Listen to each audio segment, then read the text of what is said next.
Alright, so we just finished recording Arcturia's fight. I decided to end the video there so people can just watch the fight with Arcturia if they want to. But nothing's any different. This is literally 2 seconds after we killed her. So here we are again, still in Mad Mage. I will end this fight when we get to Trogrind. Not Trogrind, but the second boss, which is a big worm.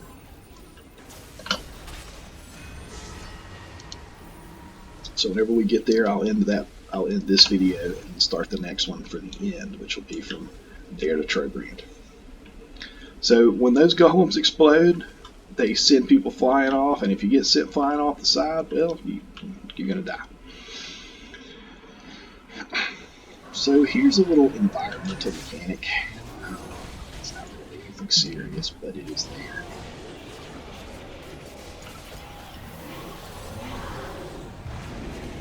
As soon as we kill these little miniature holders, I'll show it to you. So you gotta jump up in the air, and there's a little pathway, see where they're going. So what you really do in here, once you come in, roll up in here, and then you turn back around towards the door you came in, and you jump and hold the jump key down, and you just direct yourself into the hole. If you hit your head on the ceiling, it will do damage. So if you hold it too long, you'll hurt yourself. But it's just a fun little environmental thing. It doesn't do anything. It used to add an injury to you. So a micro soul golem dropped. It's just a legendary little vanity pet. I already have some, so I'll pass on them. But they don't do anything. They're just a vanity pet.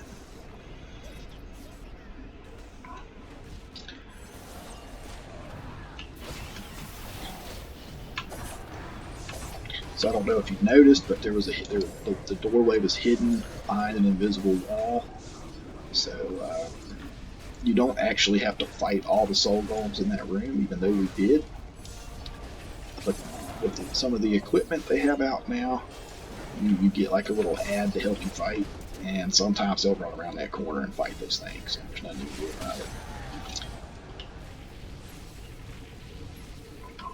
And sometimes people just go get them. I mean, people like killing stuff.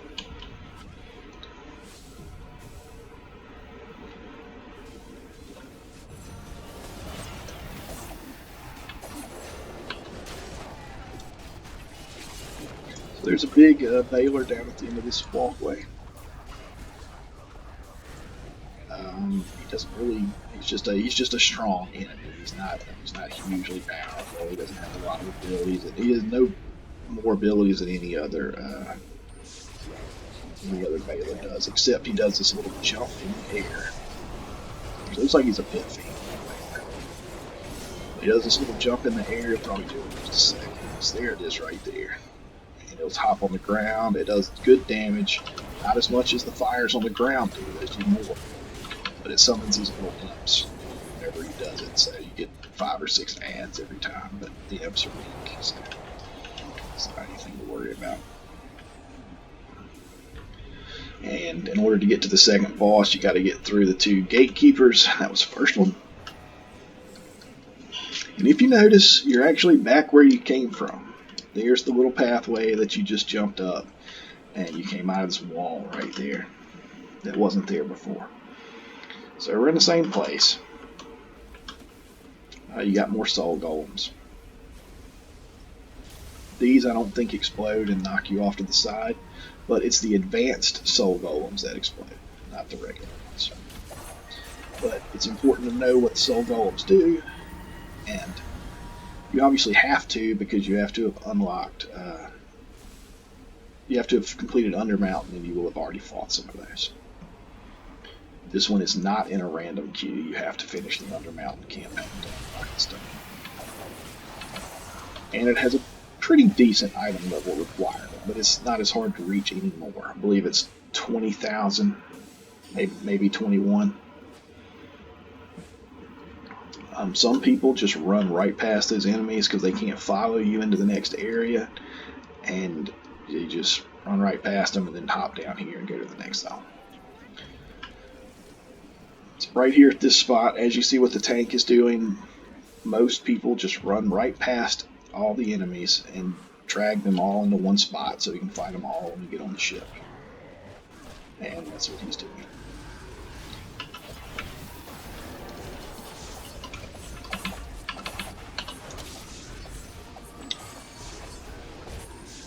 And the second gatekeeper's over there. Somebody went and got his attention. He's actually a pretty powerful mob. He's more, he can do some good damage to you. Like just like that, he just hit me for all that. I just hit him. I hit the wrong one. Yeah. So yeah, he does a good bit of damage. He can kill some DPS on that jump attack right there. He can kill some in one hit. Almost killed him.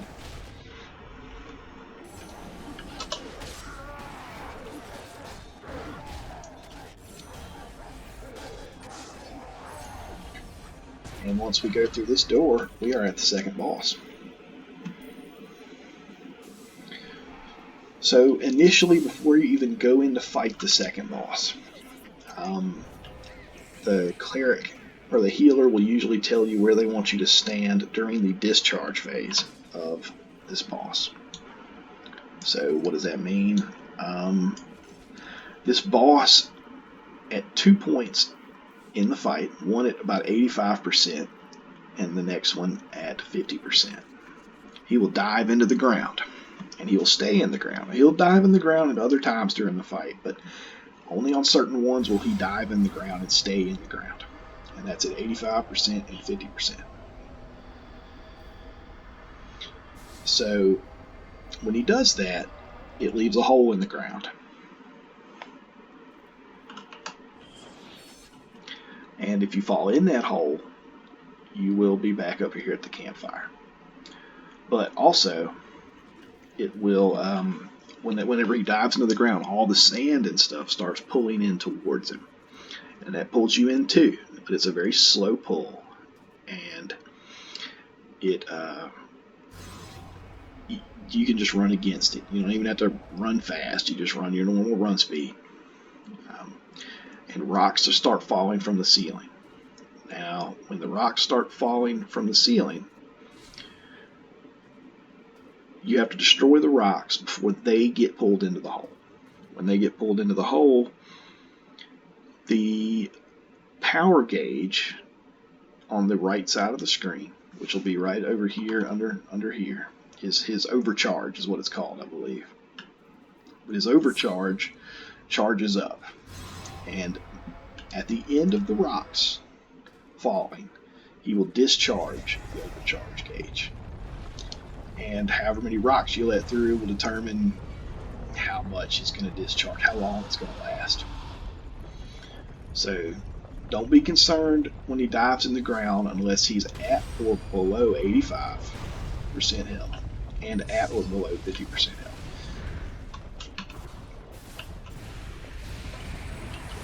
There's one of his attacks. You see double arrows means spread out. There's no sharing that damage.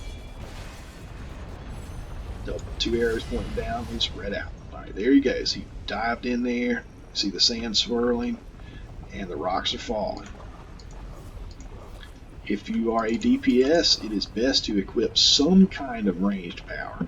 Not all DPS have a ranged power, but if you're a rogue, you want to equip your power that lets you throw knives so you can hit these things.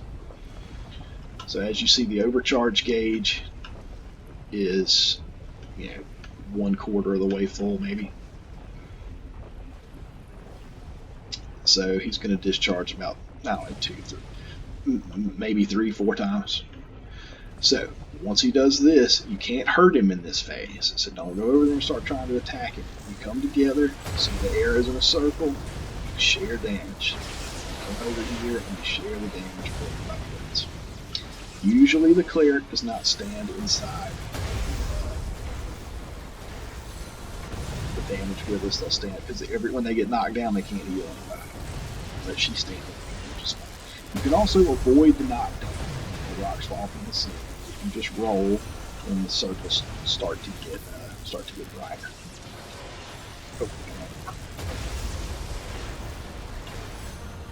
See, I avoided the knockdown. It's very consistent timing. You fall at the exact same rate every time. So another thing to look at is where it says power output on the right here. Power output is 1 gigawatt. So that goes up as more rocks fall in holes. So that power output determines how much damage each blast does. And the length of the bar, how much it's been filled, determines how long he will do it. So at 50% health, he's going to do this again. And when he does it this time, he's going to wake up soul golems. And those golems are going to be running around with you. And they're going to be attacking you and all this other stuff. You need to ignore the soul golems and destroy rocks. It's past 50%, he's diving under. But keep in mind, if you skirt the hole down here, when the soul golems attack you, they will bump you around sometimes. They'll bump you backwards, and they can knock you, well, just like that. And they can knock you into the hole. They will if you skirt it. So don't get as close to the hole as you might have in the previous phase. Now, ideally, the tank goes by and grabs the aggro of all the soul golems, and everybody else just breaks rocks. So we didn't do that great. 2/3 of the way full, 5 gigawatts of power. Once it gets to about 8 or 9 gigawatts of power, you start running into a problem. It starts doing more than the healer can take. But now, normally I would say kill these if your DPS is high enough, but you should leave them alive.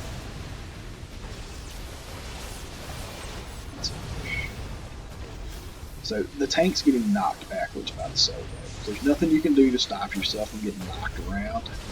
So sometimes DPS needs to go to the tank.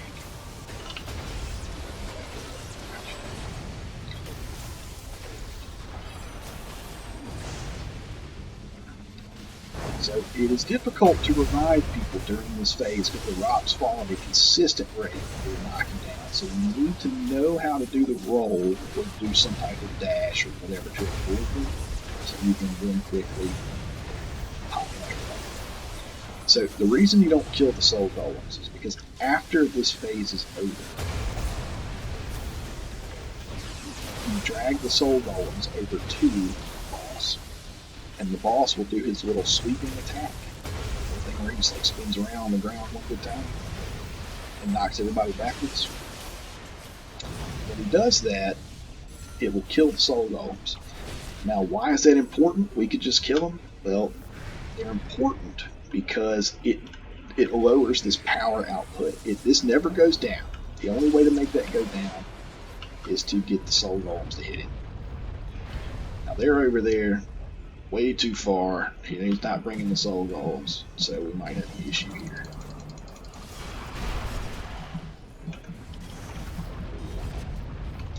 Because he will dive one more time if you take too long to kill him. You whipped around, you see a portion of the boar worm's power has been drained by the energy of the soul golem, by the soul golem energy. So, and if you notice over here on the right, it no longer says he has 5 gigawatts of power. So that's the only way to get that down, and it doesn't matter if you have enough DPS to kill him before he does another soul golem stage, which he will do if you don't kill him fast enough. But I think we're going to kill him fast enough. I don't think it's going to be so.